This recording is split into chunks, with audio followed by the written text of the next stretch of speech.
যে গ্রামে একটি প্রাইভেট কার এলেও ভিড় জমে, সেখানে এবার অবতরণ করেছে হেলিকপ্টার। আকাশ থেকে নামছে হেলিকপ্টার, আর তা দেখতে মাঠে ভিড় জমিয়েছেন শত শত গ্রামবাসী। শিশু থেকে বৃদ্ধ সবাই দৌড়ে এসেছে এই বিরল দৃশ্য দেখতে। দেখে সবার চোখে মুখে উপচে পড়ছে উল্লাস। ওই এলাকাতে একটা মাইক্রো গাড়ি ঢুকলে মানুষ মনে করে যে কে জানি আসছে। ওই এলাকাতে আবার একটি হেলিকপ্টার, বিদেশি নাগরিক আমাদের এলাকাতে আসছে হেলিকপ্টার দিয়ে। ওনাকে দেখে আমরা খুব আনন্দিত হয়েছি। বাংলাদেশের এক প্রত্যন্ত গ্রামে এক সৌদি নাগরিকের আগমনকে ঘিরে এলাকা জুড়ে বইছে উৎসবের আমেজ। হেলিকপ্টার যোগে এসেছেন সৌদি নাগরিক সহ আরো 2 প্রবাসী। ও বলতেছে যে আসছে, আমি ওর বন্ধু হই, ঠিক আছে, এখানে আসছি আমার কারণে আসছে ও।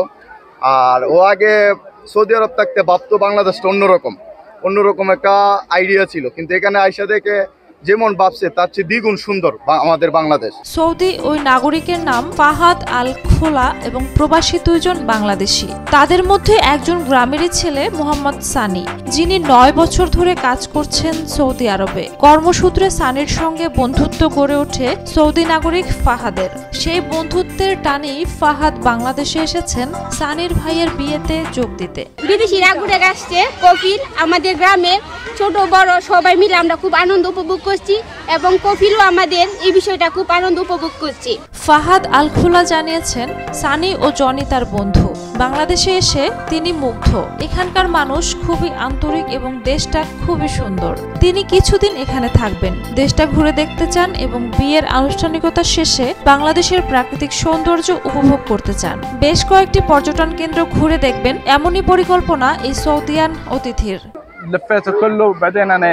ও আপনার এখানে বাংলাদেশ পুরোটা ভিজিট করবে, ঘুরবে, সুন্দর স্থানে যাবে, তারপরে টিকেটের কনফার্ম বলা যাবে।